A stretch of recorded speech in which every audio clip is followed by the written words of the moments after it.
Oh, that's what this was. It is now 10:30. The Richland County Board of Commissioners is back in session. We have a number of issues to discuss in the realm of law enforcement, and we have a good number of additional people that have joined us since our earlier session. If you would be so kind, if you could start in the back row, let's introduce ourselves or for the record to identify everyone who is in the room. Start with Mr. Morgenstern. David Morgenstern, public. Joe Massey, Sheriff's Office. William Cohen, Shelby PD. Jason Bauman, Police Department.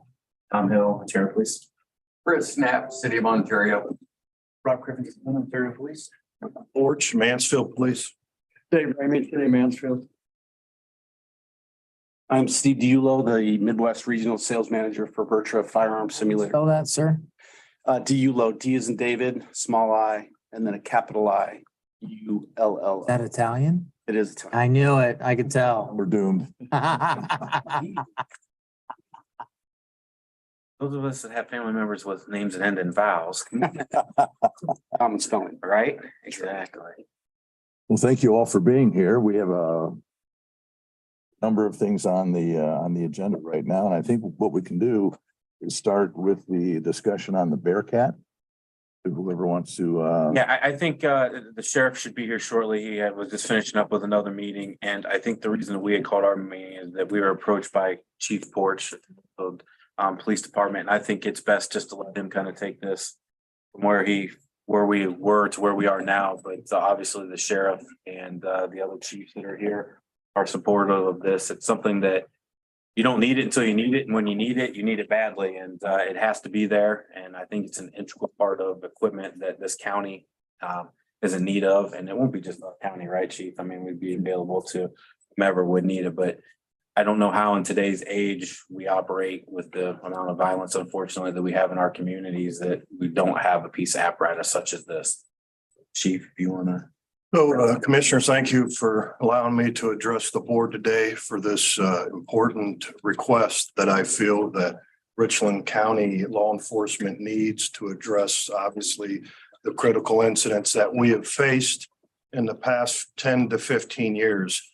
So if I could back up to around 2007, we had a officer that was off duty, responded to a shooting incident, which ultimately he lost his life for, and along with the citizen on this incident that occurred out in the county. So during that incident, it was troubling as the SWAT team was on premises dealing with this call that we had at the time an off-duty officer and a citizen that was down, and SWAT could not get to them to get them out of the hot zone, to get them to safety, to render medical aid. From that horrible incident led to the discussion that a armored vehicle was needed for our multi-jurisdictional SWAT team, which, as I'm sure the commissioners are aware, our SWAT team is made up by all various agencies within Richland County that supports the overall SWAT mission of the SWAT operations. I can tell you not one agency can support a SWAT team. It takes a multi-jurisdictional approach in our case, which has worked out very well. I can tell you from the sheriff to every chief that's in this room, to the chiefs that are not, that time and time again, we have asked our SWAT operators to step up big time and put them in harm's way, and they have answered the call each and every time. So as I was looking, that vehicle, I think around 2008, we purchased a Lenco Bearcat. It was a basic model Lenco Bearcat. Now, at that time, it was phenomenal for us to have that piece of equipment in this county.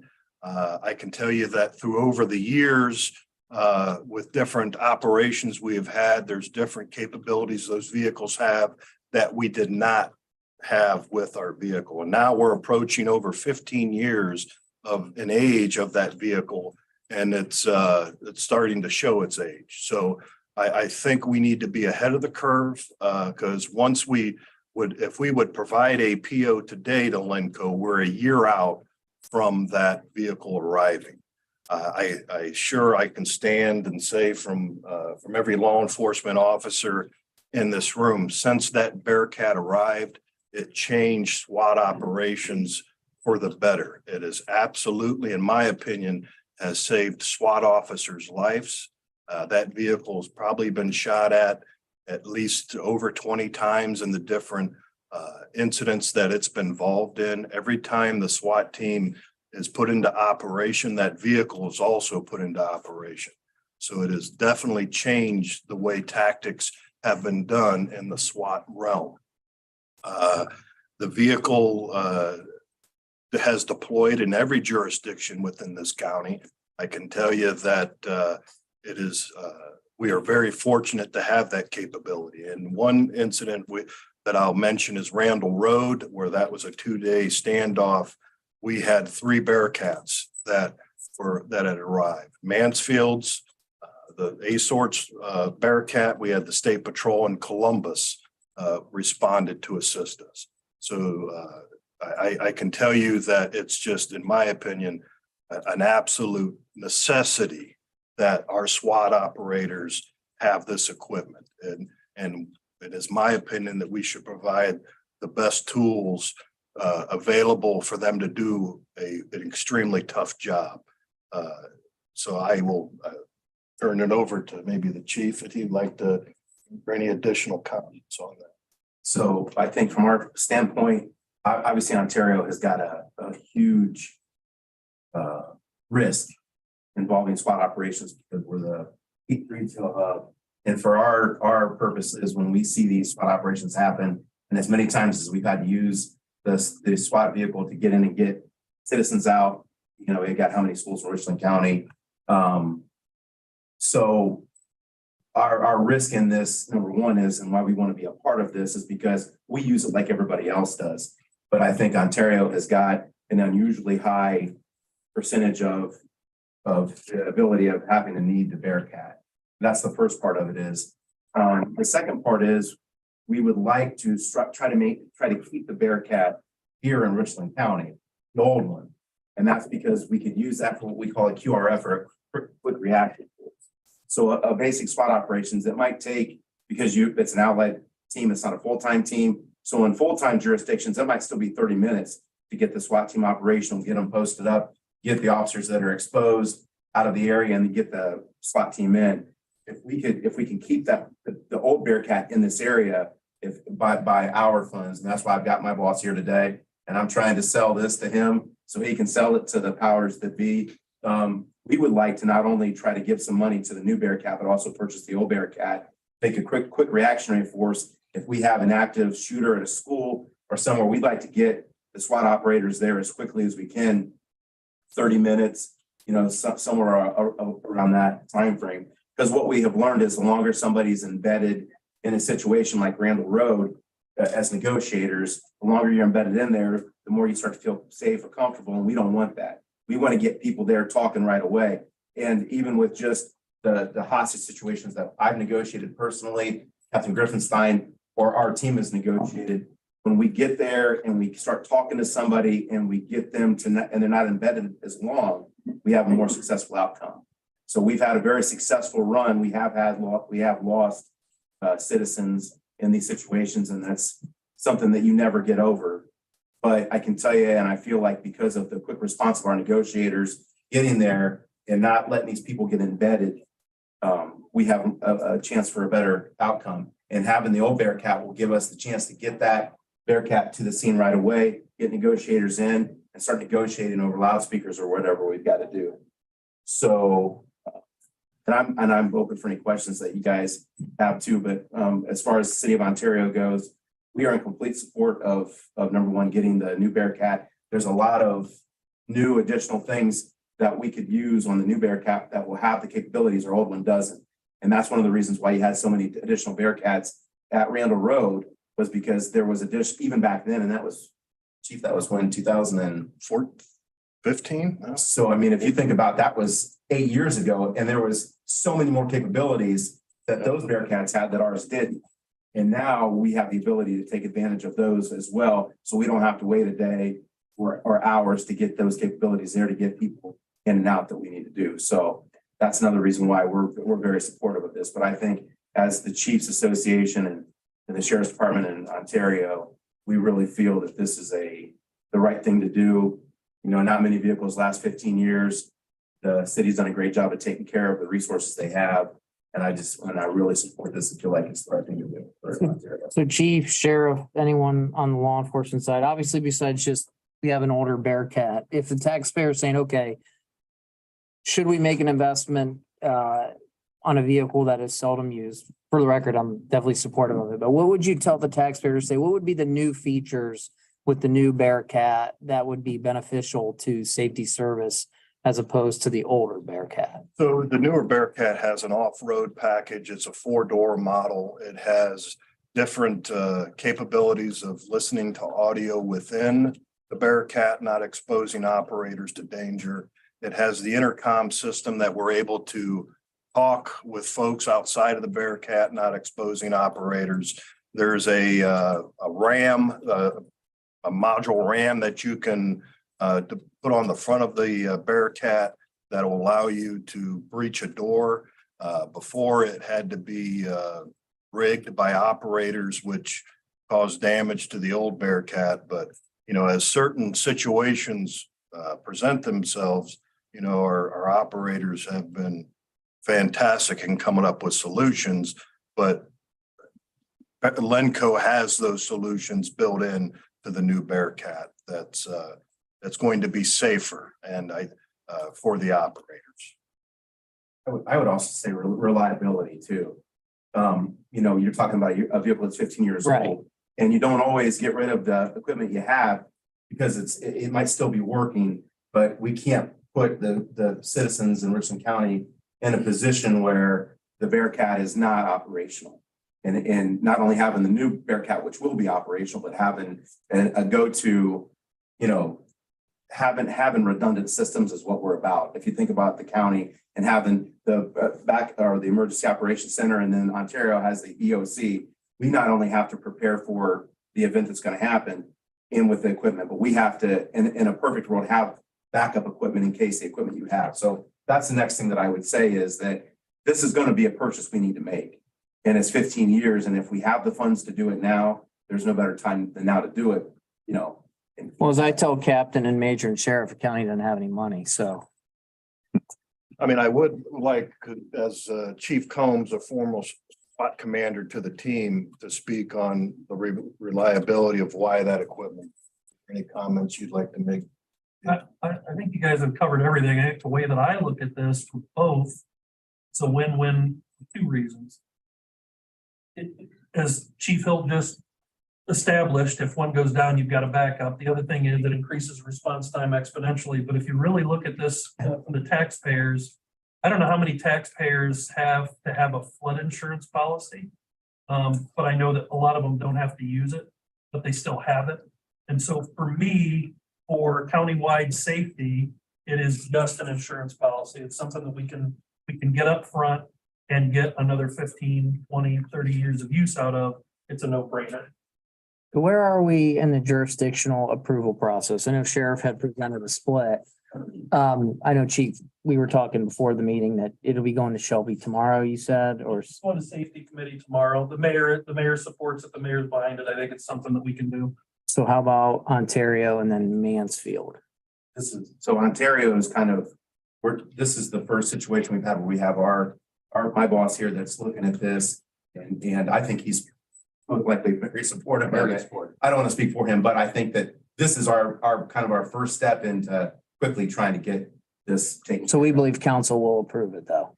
Yeah, I think that's something we just have to put out there, but yeah. From the Chief, city standpoint, we've talked about it. And we will come up with especially with the cost split or cost share, not split, but a cost share. We would take title to the vehicle. We would maintain the vehicle just as we do the current one.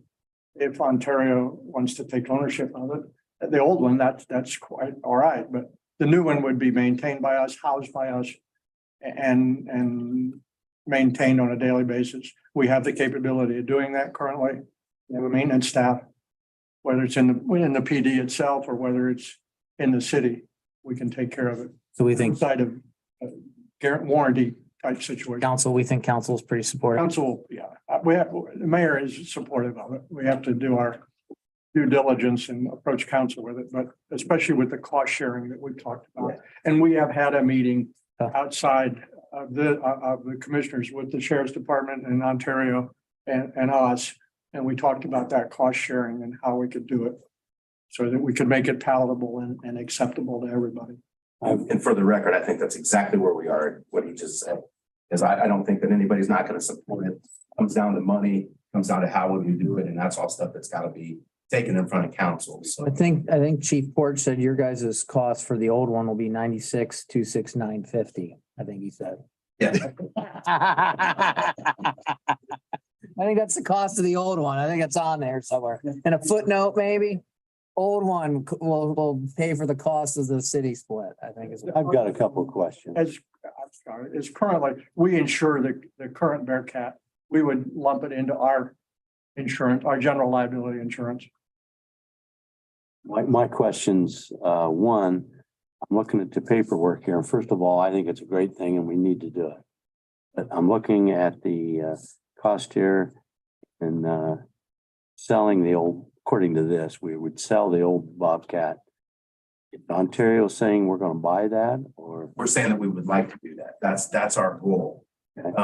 Even in the county, because it's got to be a part of the process one way or the other. And I think originally we were thinking that it would go to another agency that's close. Yeah. But our goal would be to keep that in our county.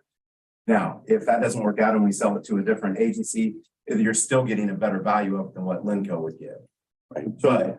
But that's our goal. Which I brought. So just another note for commissioners. So for the last probably 4 to 5 years, we have attempted grant funding to get this fully funded by grants and have not been successful in the grant world to get this purchased. When we were thinking of, when we started the grant process, we received a trade-in value of our current Bearcat. Now, this is from 2018. And at that time, they gave us a trade-in value of $43,500.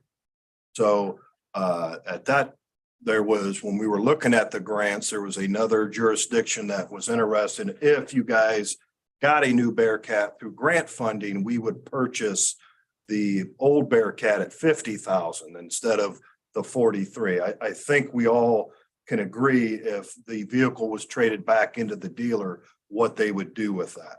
So it was my opinion, and with the Chiefs Association and the sheriff, to say, I would much rather have that vehicle benefit from a local SWAT team or an adjoining county versus trading that back into the dealer. What was the date on that trade-in? So the date on this email is October 22nd of 18. So I can only imagine that the value probably has gone down from there, since that being an 18 email receiving from Lenco of the value. Chief Combs, not to be a smart aleck, but if you've ever had flood insurance and turned that into when you had a flood, this is a much better deal. You don't get nothing. And I think Speaking from experience in 2007, that happened to me. I lost the finished basement in 2007 in the Shelby flood. My insurance company. That's just about where my father was in 2007 in Belleville. They didn't pay any government ripoff. So if I understand that the sale to Ontario, the old one, is not a firm deal. No, and once again, that's why we're here today. So the chiefs came together. Do we support this? Yes. How could we do it? So we structured, and my thought initially was, I would hate to see that Bearcat go anywhere else but stay in Richland County. So that's when my wheels started spinning. Is there a way we could do both? Could we give this and that? So then I went to the service director and I said, hey, we've got to get you on board. We want to just schmooze you first, so to speak. Come down to this meeting. We're here. He knows what it is. And then now our next step is to go to donors or council and say, what are you willing to do and how quickly can we get this done?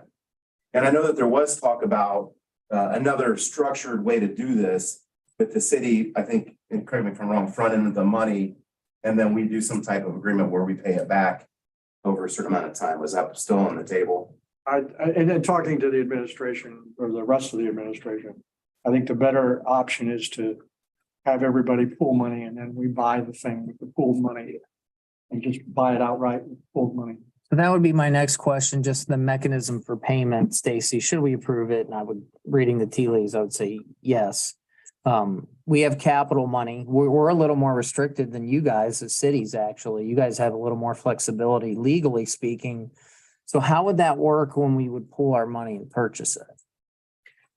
I would assume that based on the conversations we had, Mansell would purchase this once the understanding has been made that the money has been approved by all of the subdivisions, including the county commissioners, and then we would reimburse the city for our portion of. Have we gone with Andrew on the mechanism for that, just to make sure we're able to do that? I mean, I'm sure we'll figure something out, but it's not that simple for counties as it is for cities. It is 100%. And then, I've had some conversation with Andrew, but we have not got to the specifics. We weren't sure exactly when I talked to Andrew, how the mechanism was gonna be, because that was still to be, but I mean, we could even, Director Ramey, I'm understanding that's. I can the talk best. to Andrew. We could, yeah. I mean, we could even, if we had to, right, do as we were gonna do for the bike trail initially, maybe do a reduction in the waiver. So I just wanted to make sure. I don't think at the end of the day, anyone cares if it's a reimbursement to the city of Right. Mansfield or if it's easier for Andrew and the county, in Andrew's eyes, for the county to write our portion of the share as a PO and a check directly to the company. At the end of the day, I don't think anyone has a preference for how that happens. So the other thing I'd like to throw in, so in talking with Jim Mazzery, but I received an email from Lenco that they were selling demo models. And well-equipped demo models, which was this 342 number of the quote you've seen.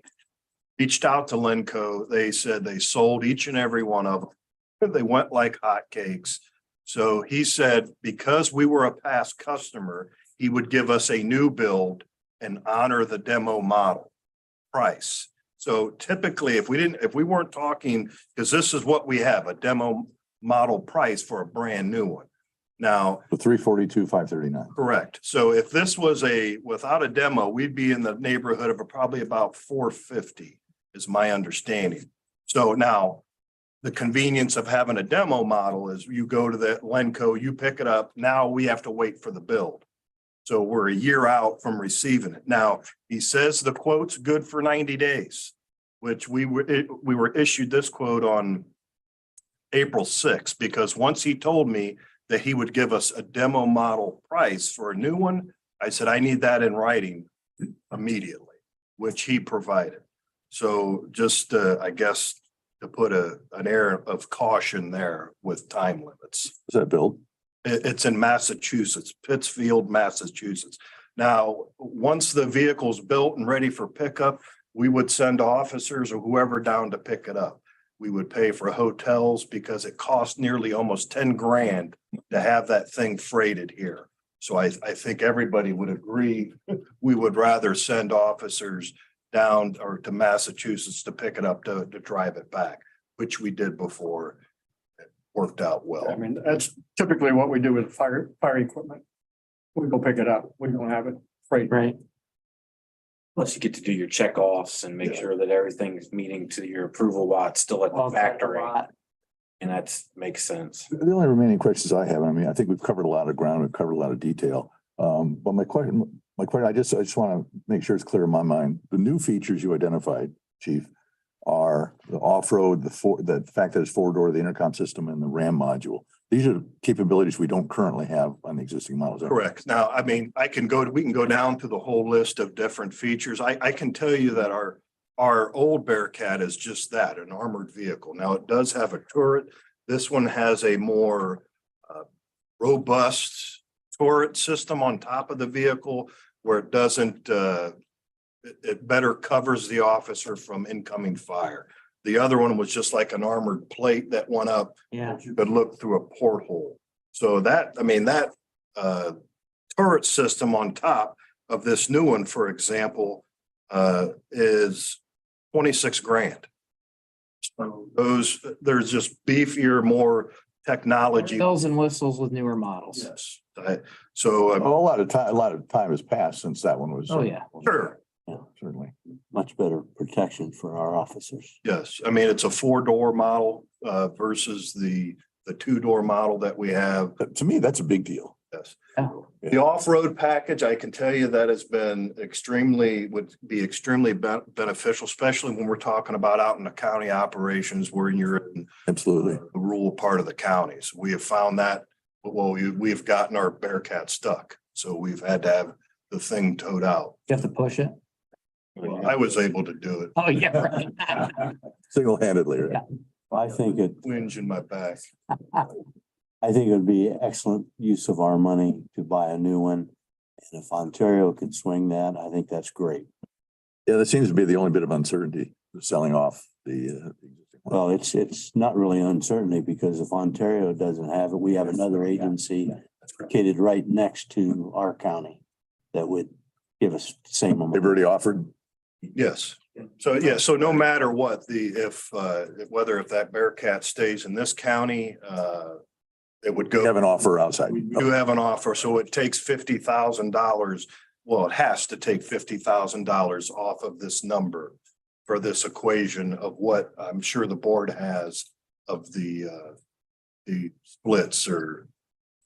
Not to sound like Jimmy Sweat, but if you do go to the donors and they want to come up with more than 50, we'd be happy to take a little bit more off all our. And not to go all campfire and sing songs. I understand how it comes from an elected official, so I get it. But also, this is just a sign of the partnership between all the communities, right? I agree. So this is what our residents want us to do with their tax dollars, partner, invest in keeping them safe. I understand who's saying that and how that may come across, but that's just fact, right? We have 4 law enforcement agencies coming together, partnering.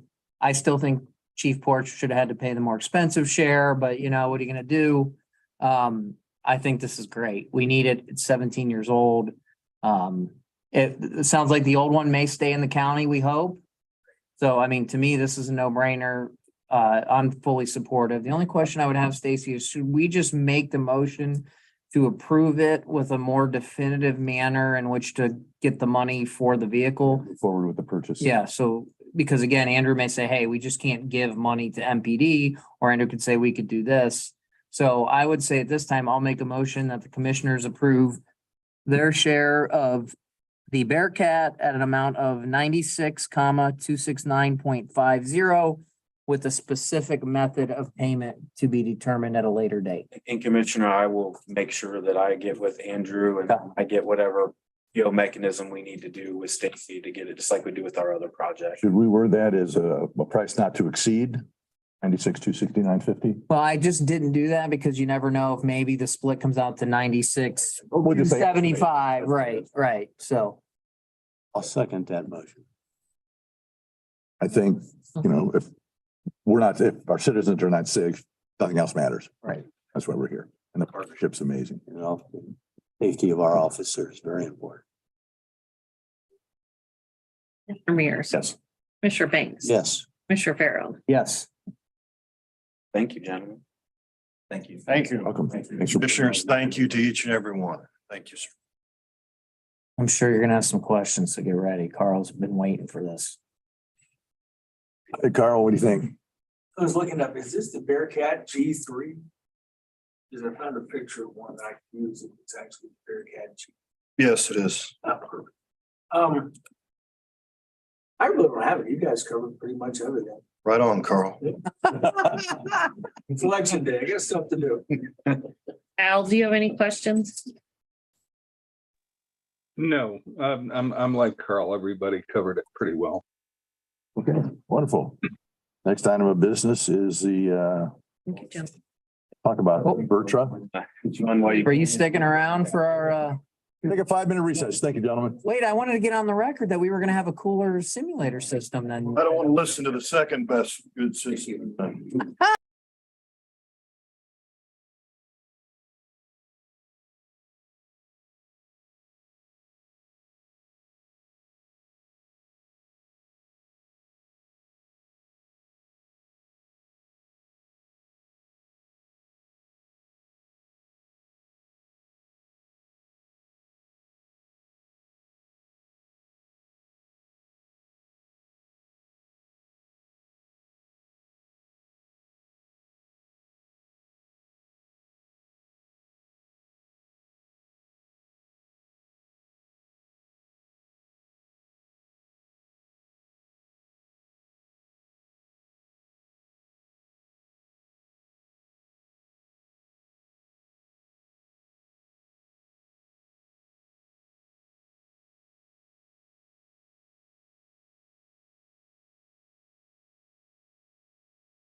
11:04, the Richland County.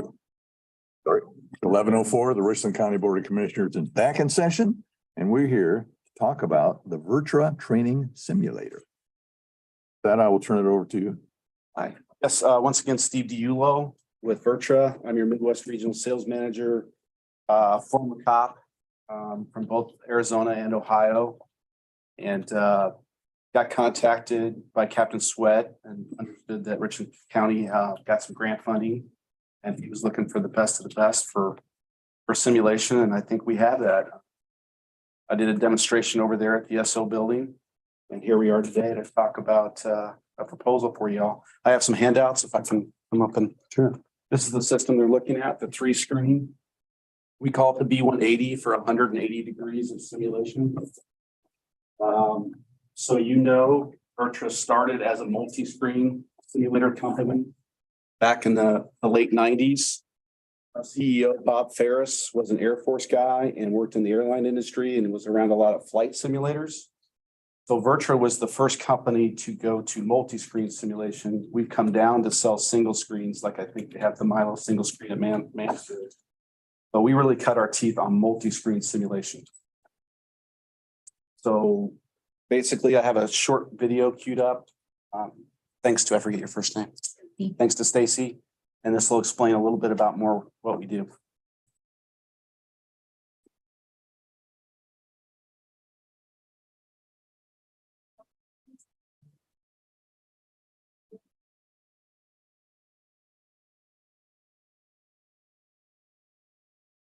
Robert, do you want to talk to the same person I helped you out with the other day? I got a call about subject sitting over here, and I wanted to check in on you and see if you're doing okay. So Angela, sounds like you're going through a hard time. Hey, Tony, do you happen to have your ID on you so I can get your information? So if I listen and understand what's going on, it can help guide me as a law enforcement officer down the path that I need to make this interaction better. If I go too hard, I'm going to have issues, right? The officer didn't do it right. If I ask for ID, I start looking for bits and pieces, give me an idea of what's.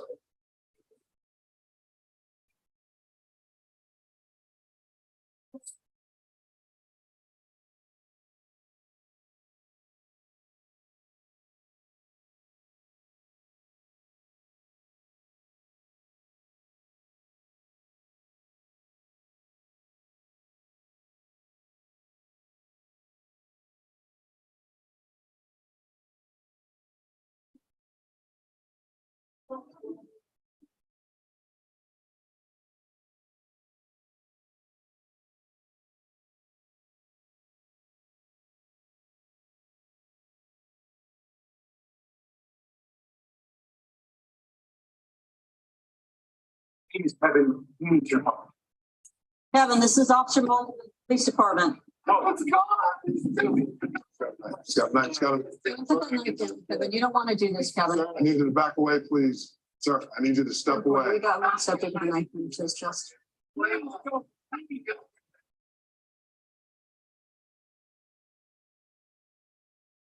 All right.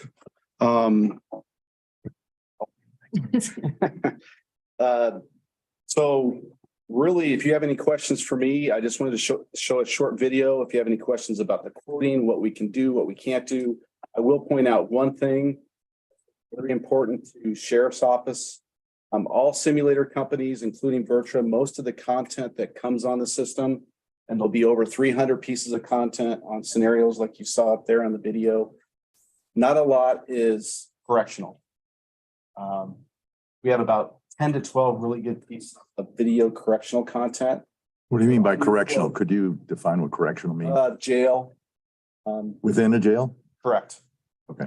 So most of it's based on road patrol and different than the Milos and everyone else. It's kind of hard to get permissions to go shoot inside of jails. So we complained about that. Virtra is a company of about 100 employees in Chandler, Arizona. Most of us are former military or law enforcement or both.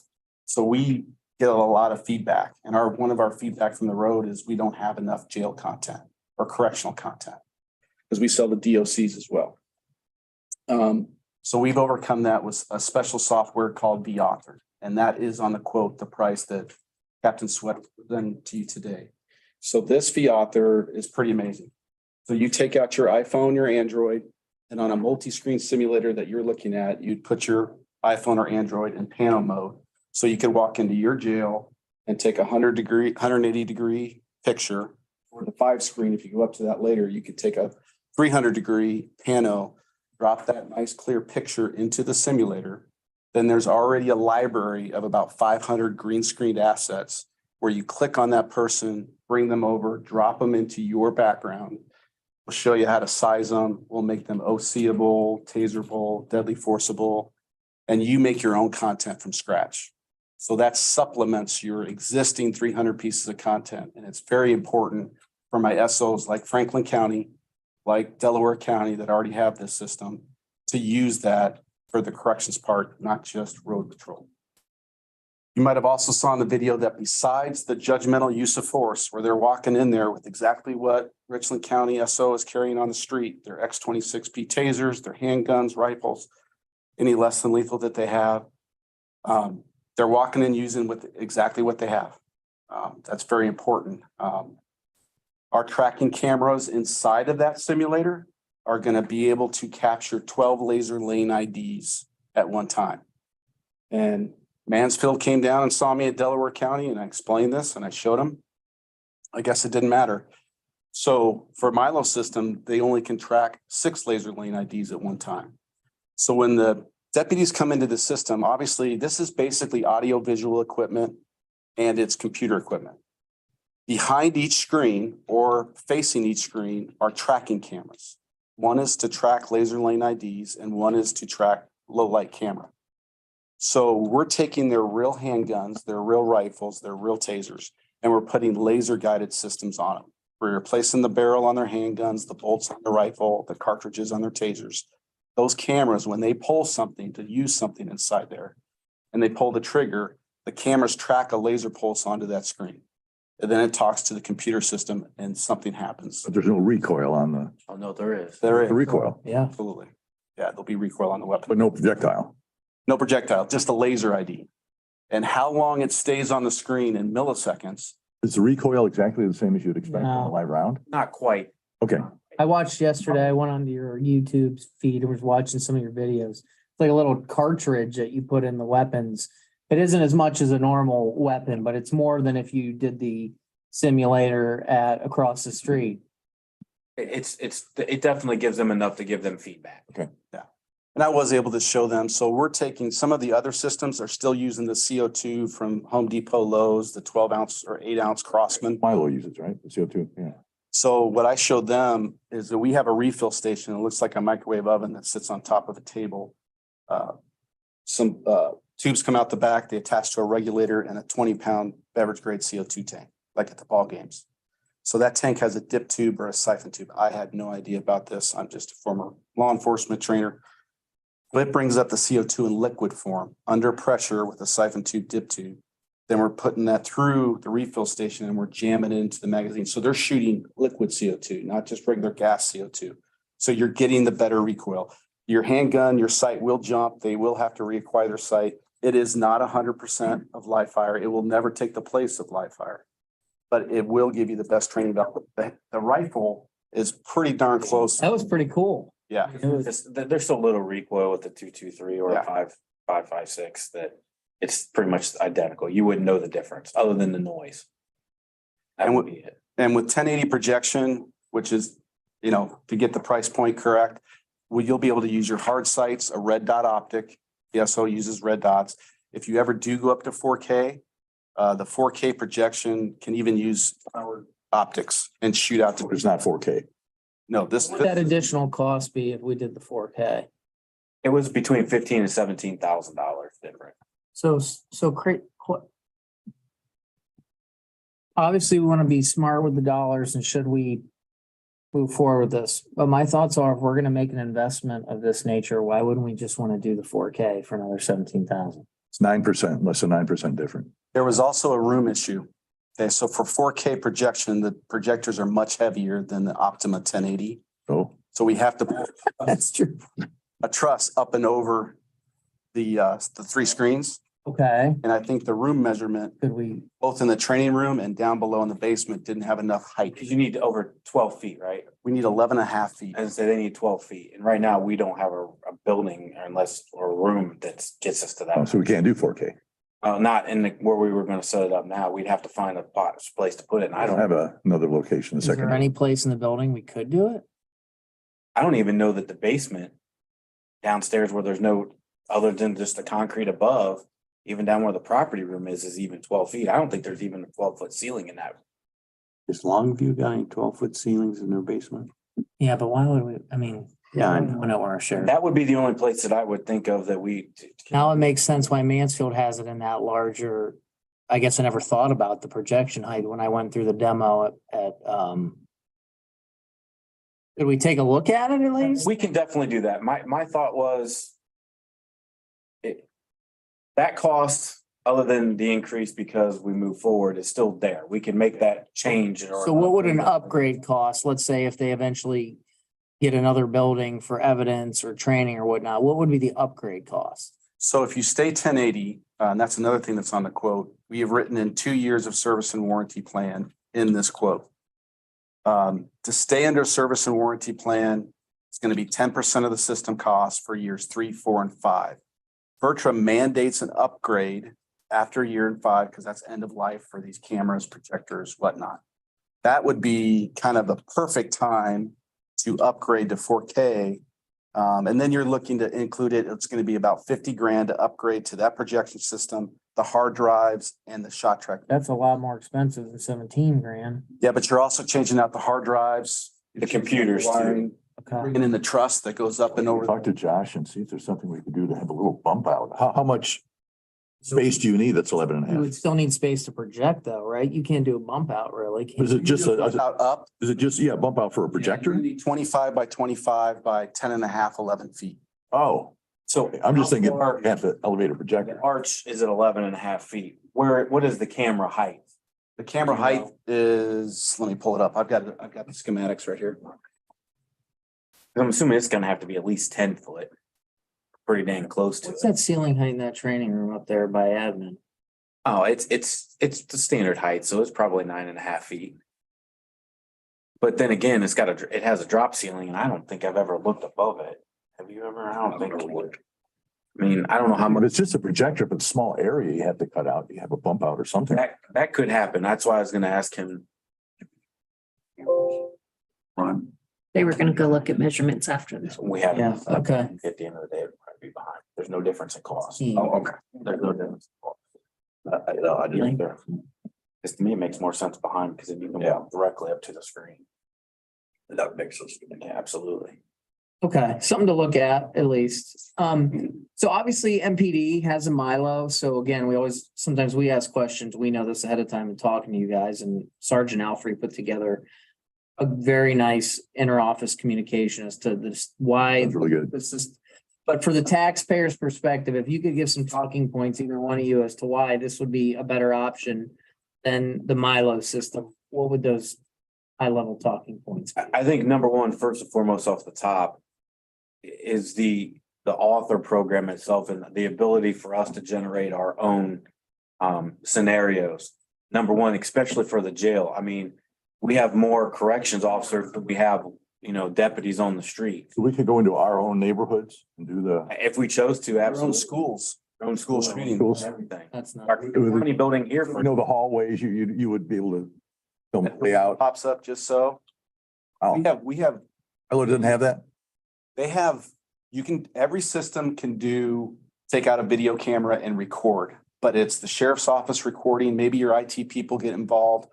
VirTra has it too, and I'm gonna be honest with you, whether it's VirTra Milo, it's junk. It's grainy.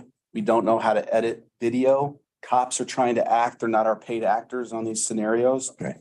So that's why Doing that. yeah, that's why the authors, and then it's your nice clear program, and then you have actors that are green screened. It could be a mom pushing a stroller and she's in over here.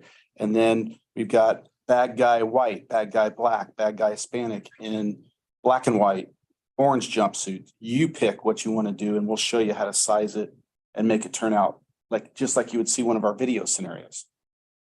So it's not grainy, it's not So what you're saying is what Milo has is they have to do their own video authoring. video authoring and the talking and all of that. Correct. Where we plug in scenarios. And on that same part of that, they have content that has already been approved by the state of Ohio for Ohio Peace Officer Training Academies for us to get our continuing CPT hours, like the mental health scenarios they have.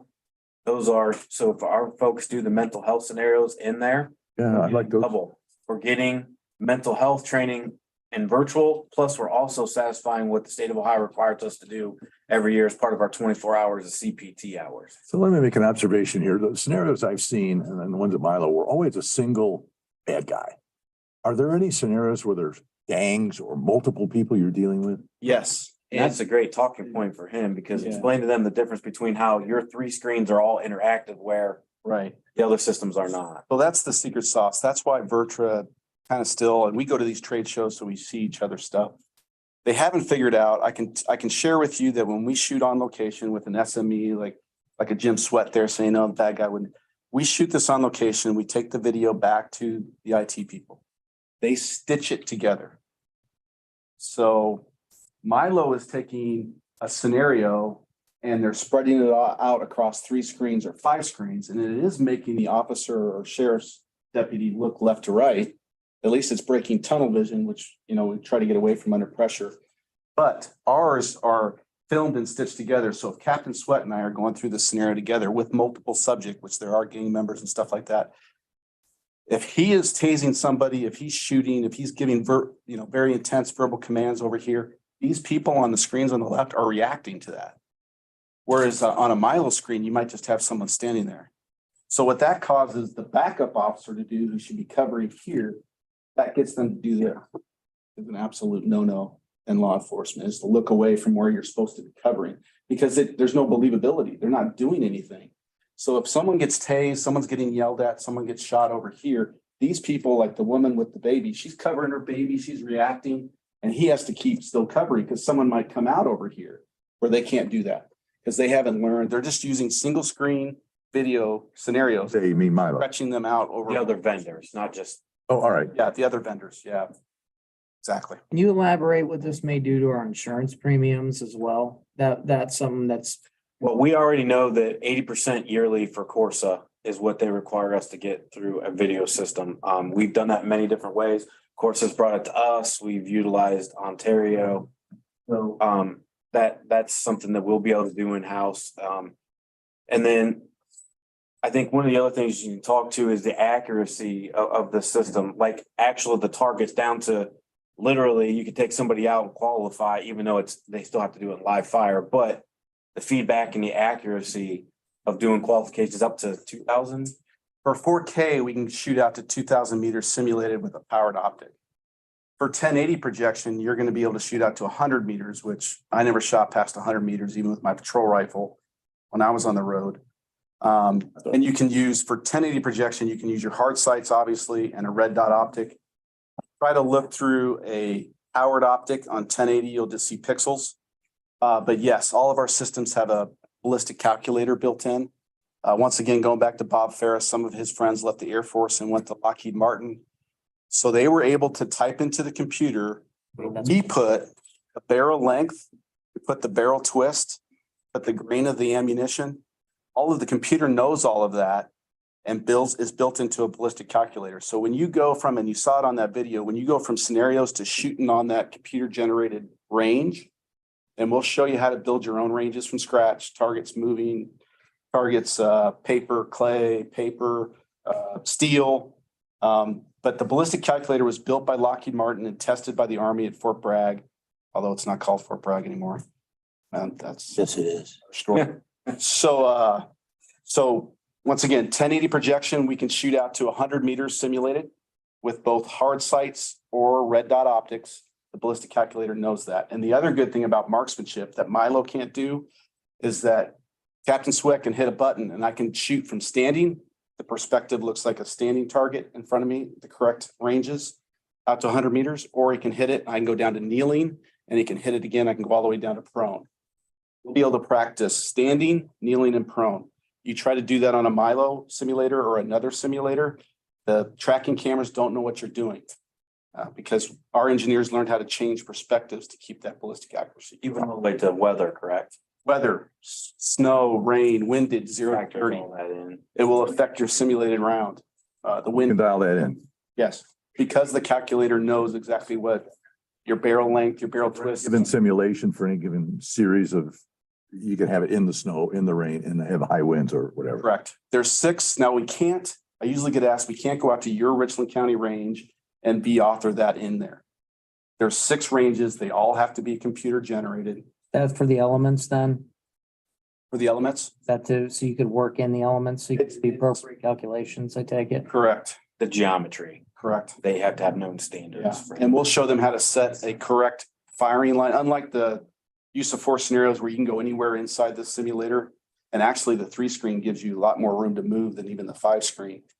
But we do have to set a set firing line for marksmanship. So once again, the computer needs to know how far you're away from the screen. So when I set a simulated target out to 25 yards, it knows all of that beforehand. So can the officer advance towards that and fire? Marksmanship, no. He can move backwards or she can move backwards, but they can't advance in front of the firing line. In judgmental use of force, yeah, they're moving in, they're moving back. He can set up simulated cover or they move into cover. All that can be done in the judgmental use of force. And then just a couple other things when we're talking about the equipment part, the interactivity with the malfunctions with the magazines and whatnot, and the smart magazines that the other systems don't offer. So we've talked a lot about the differences in content between us and the others. So hardware, the weapons kits. There's 2 manufacturers of those drop-in kits. And so we'll drop in kits into the real guns. It's Dvorak, a company called Dvorak. They sell to the Milos, the TIs, the Embarrasses, and then Virtua, we make our own kits. 2 differences. And Virtuas cost more for these 2 reasons. Number one, there's less plastic seals inside the kits, so less breakdown. They're up and running. They're made for high level throughput, especially as we get more federal and DoD contracts. So high throughput, less breakdowns. The other is the strength of the laser. So from the time that you pull the trigger, that camera reads the milliseconds it's on screen, if it's a hit or a miss, talks to the computer stack, is about, we're down to 0.2 seconds. So why is that important? Well, reaction versus reaction is life and death, in our world. We So need to simulate a real life scenario as best as possible. right? exactly. That's the whole point to reduce that reaction And time. the interactivity of the consequences or positive reinforcement from the role play too. Yes. It's gotten so quick that even Dr. Bill Lewinsky, if you know him in the Force Science Institute, testifies that a lot of officer involved shootings. We took the system to Chicago. He turned down a bunch of other agencies, but once he saw the timeframes, we were able to use his research on action versus reaction times. And there's going to be content on this simulator. That's just Force Science Institute, action versus reaction. What's the approximate cost of each round fired? So that's a good point. So I think they're going to be able to save some budget on ammo. So the cost of each round, that talked about that refill station that comes with the 20-pound tank. That cost me $17 to fill and it'll ship to you empty. Obviously, we can't ship it to full. Ships to you empty, $17 at my local Gear Gas down in Dayton. That'll give you 40,000 trigger pulls of CO2. So that's about a penny for every 3 trigger pulls of CO2 versus what they're spending on live ammo rounds. Now, no one kill me because no one's ever going to they got to shoot live ammo. But your problem shooters, your high volume SWAT teams that burn through your ammo budgets, they can do a lot of this inside the simulator. Bad weather, shoot inside the simulator. Midnights for these, that was my deal and supervised. Get them in the simulator, wake them up, get them in there practicing, moving. So yeah, it's a cost savings a lot with the CO2 gas versus live ammo. And there's no cartridge. The cartridge, Yeah, it's sealed inside the magazine. not like a CO2 cartridge like Milo uses.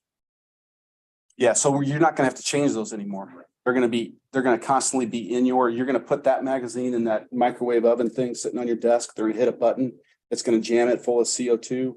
He opens that, puts it in the gun. It's ready to go. You're not changing out those cartridges anymore. You're just filling your tank. You're just refilling it. Refill your tank. It's a cartridge tank. And just a couple of other things. and unless you have more specific questions, but I think the difference, he alluded to this a little bit earlier where the 12 tools that we have available to us in the virtual system at one time versus the 6 on the other systems.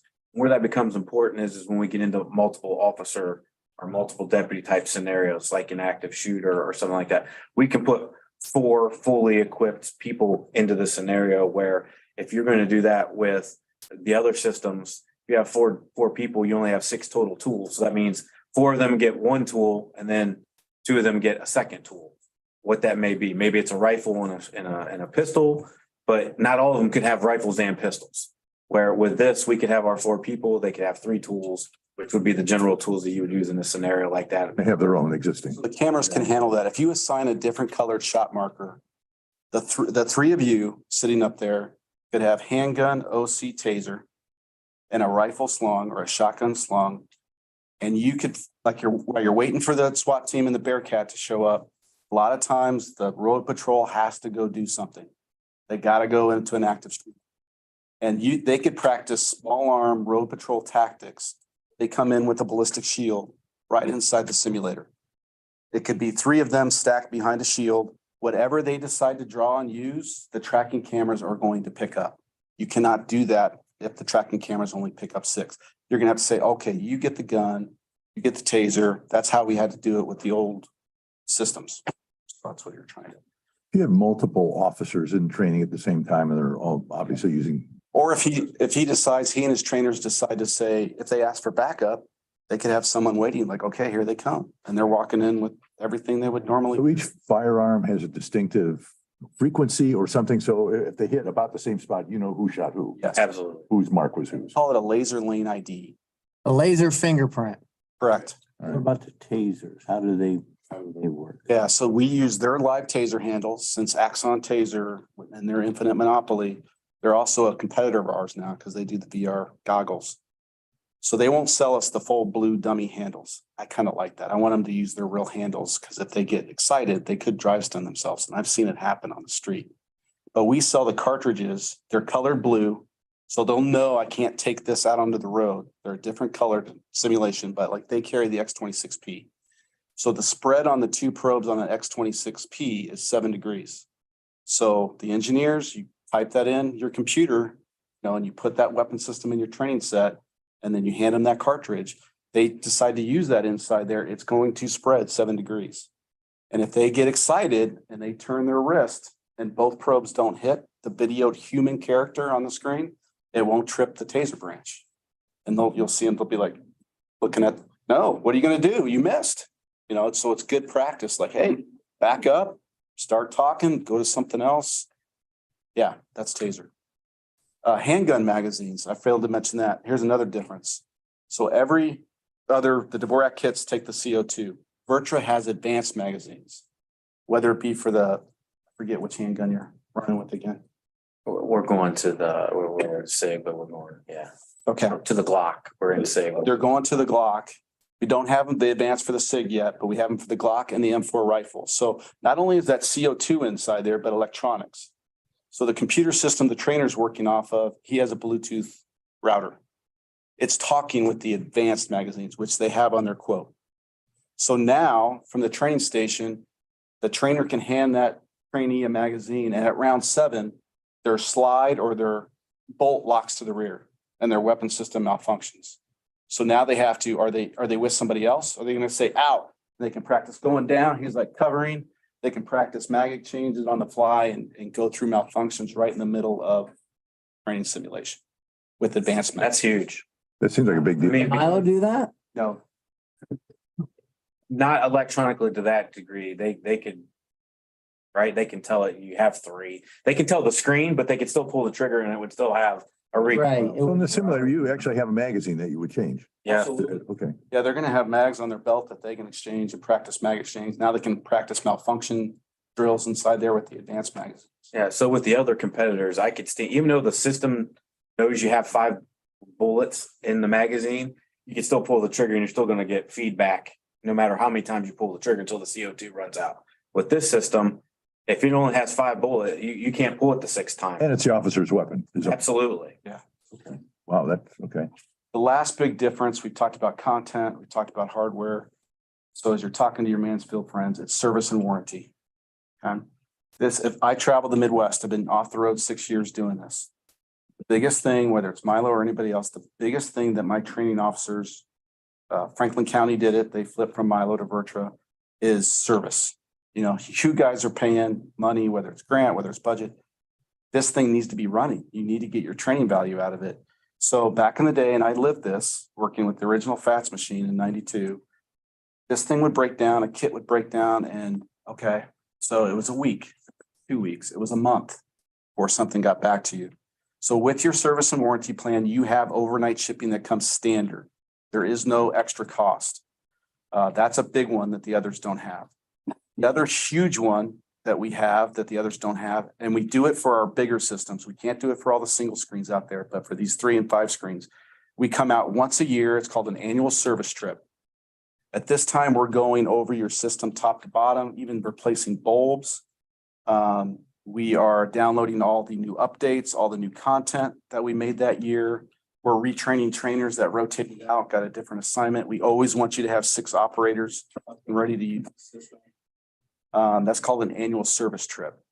So the 2 biggest things, they also, you know, they can remote access, they have parts and labors deals, but 2 biggest standout things with our service and warranty is overnight shipping to keep you up and running. We don't want you down. We know that you only have SROs for this amount of time. We're all a bunch of former trainers, got to keep you up and running. So 24-hour overnight shipping if need be, and then that annual service trip once a year. I think the only thing that I would add is that, as the sheriff reminded me, yes, we have other entities here that have different systems within the county, and we have utilized those in the past.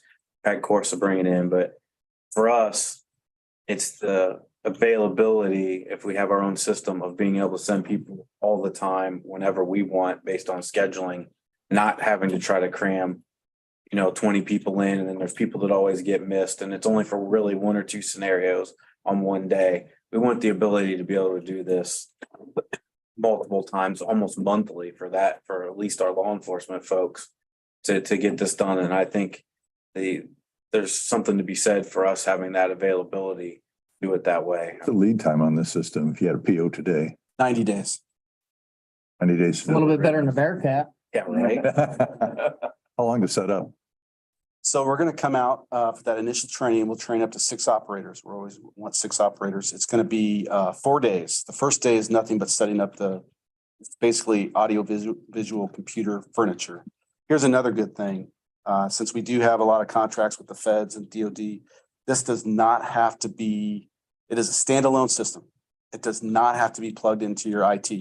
I usually get a lot of kickback from city and county IT directors like, I need to know the specs of well, you can plug it in, but you don't need to. I mean, it's Standalone, it's not online. doesn't need to be Ethernet. It doesn't need to be wireless. Do upgrades online? We'll send you, we can, if you want to plug in or if you want to connect wirelessly, we'll do that. Or we'll send you, like for our V100 customers that don't get an annual service visit, single screen customers, we'll send them a portable hard drive. And we'll do all the federal accounts we'll send them a portable hard drive. They'll do it right there. They never have to be. I'm convinced. I've heard the online issue was a problem across the street. I heard that a couple of times. Oh, Cleveland Clinic is killing me. I don't know how many IT people I've talked to up there. It doesn't need to be connected at all. I don't know how to say it. Yeah, our biggest accounts are Customs and Border Protection and the Secret Service. Most of the military are using our gun kits, and we're on some federal contract. I only handle the Midwest local LE. But they seem to be coming on board. And I can share with you that in the future, I get a lot of questions now. Really, my main competitor, Milo is my main competitor for simulation. My main competitor is VR headset goggles. Everybody sees the wisdom. You said they make the tasers. It's Axon, right? They do. That doesn't seem really real. It isn't. VR, I mean, I've done that thing, but it seems like you would do It's a that. lot cheaper than the system. I would Be a lot imagine, cheaper. Right, that's the thing. It's a losing reality. But you would do that, I think, as a cost measure exclusively. They're doing it as cost measure, and a lot of SOs and PDs are getting pushback from their new younger officers. that love that. And I'll tell you what, you know, my son has the Oculus. You're not bounded by screens. So looking around, the environment is cool. And that's where it ends, because there's two major problems. And this isn't virtual research. This is out there to find. Weapon systems. Most of them are still using paddles or whatnot. The ones that are using a real weapon, even though they're walking around with these big goggles on, when you bring a handgun or you bring a taser or you bring a rifle up in a simulated world, the sights float. Okay, because it's not your real weapon system, you know, so it's a simulated one. So you'll see trainees like catching up with their sights, and it's taking them that much longer to take a shot, even if they're approved to take a shot. That's a bad training scar. I mean, any firearms, old salt, maybe we're all old salts, I don't know, but that's a huge problem. The second problem is CG characters versus live humans. The research is out there. It's called the uncanny valley. A human brain looking at a video game computer generated character. The research shows that we'll use more force at higher levels than a video person that you automatically have It empathy. would feel like a game. Cause like it's like Call of Duty, right? I mean, that's sort of a theory. I mean, that's. Grand Theft Auto, Yeah. whatever, I mean. So, but Virtua's not immune to it. We've heard the call, and the military is almost already there. They're going to virtual reality over They the are. setup. Is it So- just for, It's called research augmented reality. And Virtua, that's our next step. So in 5 years, and here's the good news, you're not going to have to turn in your screens. We're going to have a package for you. I'm told 5 years is the rough estimate. As long as we can get away from the headsets, the first ones that they're using at Virtua, and you can pull up V3 on YouTube. We're shooting, we have a full volumetric capture studio at Virtua in Chandler. So all these new B author characters I told you about that you're going to have, all the new characters are shot in 3D. So once they find the right, and it looks like an old, anybody, I know I'm dating myself, but Colonel Klink in the old monocle, the German monocle, they look like two monocles right now, but they're that close to your eye. They're closer than eyeglasses. And you strap this thing on and they're like two monocles. And then, so now you're coming into your simulator, but the video characters, not CG, they pop 3D in front of you. And we still get to use our real weapon systems, fidelity to real systems that we're never going to get away I from. wouldn't like that, just simply because it doesn't recreate what the reality is. Your officers aren't wearing these goggles to simulate that. I agree. They're not, I wouldn't like that anyway. Just, I don't think it gives you your best representation of what you're like, right?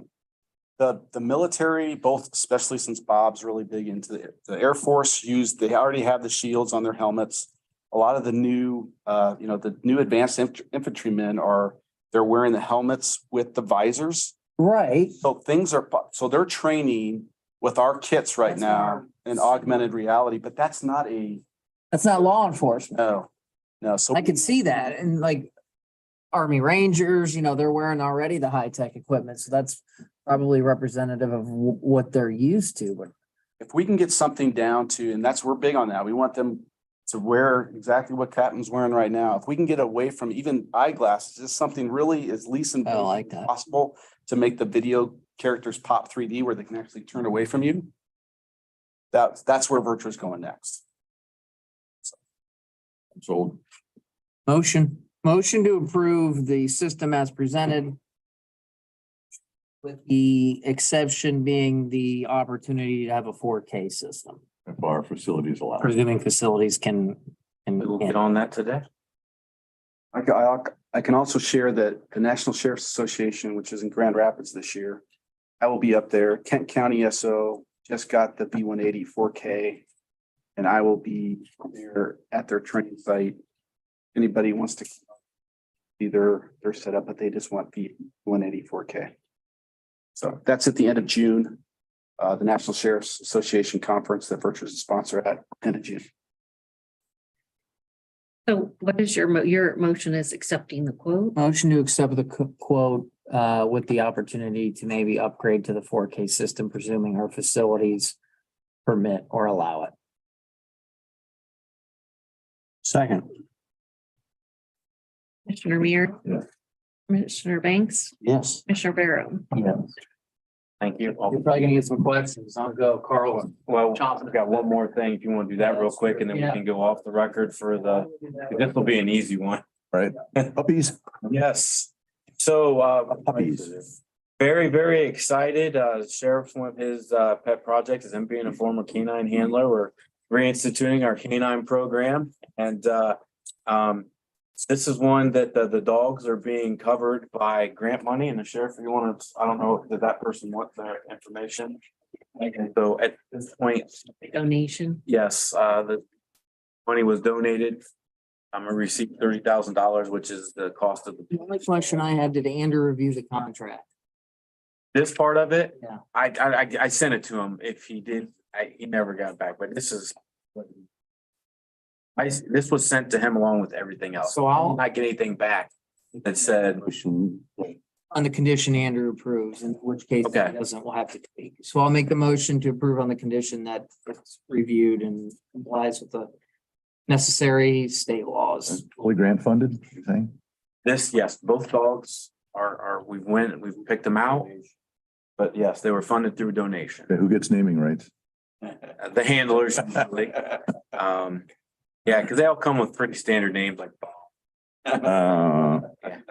Bob and. Are there dog scenarios in the Vertra? In fact, Oakland County SO up in Michigan worked with NSA and built dog content with us. We can have a Tony Terrier, right? There you go. Well, it'd have to be a little ankle biter.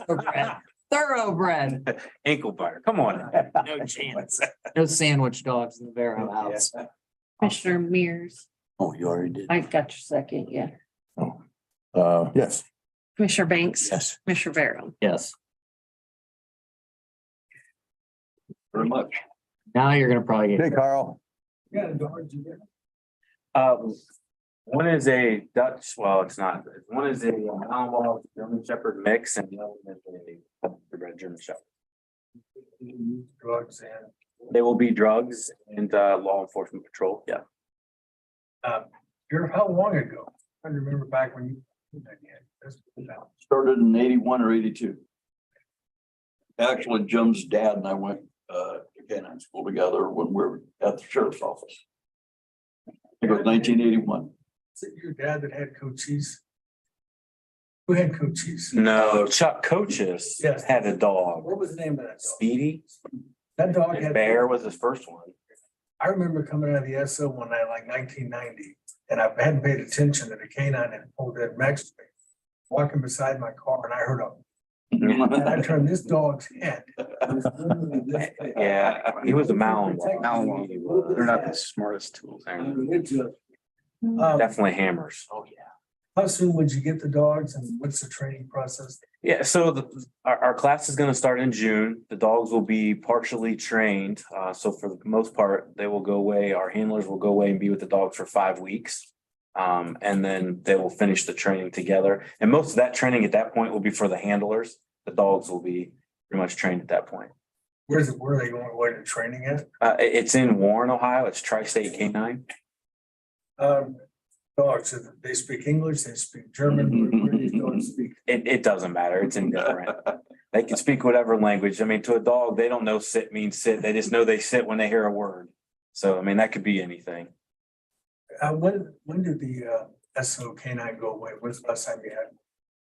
We've had it several times. Actually, I first took office January 1st of 2005. We started a canine unit like almost immediately. There was 4 officers. I think, wasn't it, Jim? You were one of the. Yeah, it was canines. me, Brian, and Bruce Osborne. Oh, there's 3. There was just 3 at that. There was 3. And we had it for a while. And then as those, dogs only live so long, or they're only, if you can get 10 years out of them, you're lucky. And after those 3 officers went, then we had Jeff Myers and Jeff Frazier, and we, had it, but we've not had any canines now probably for 4 years. 4 or 5 years. We haven't had any.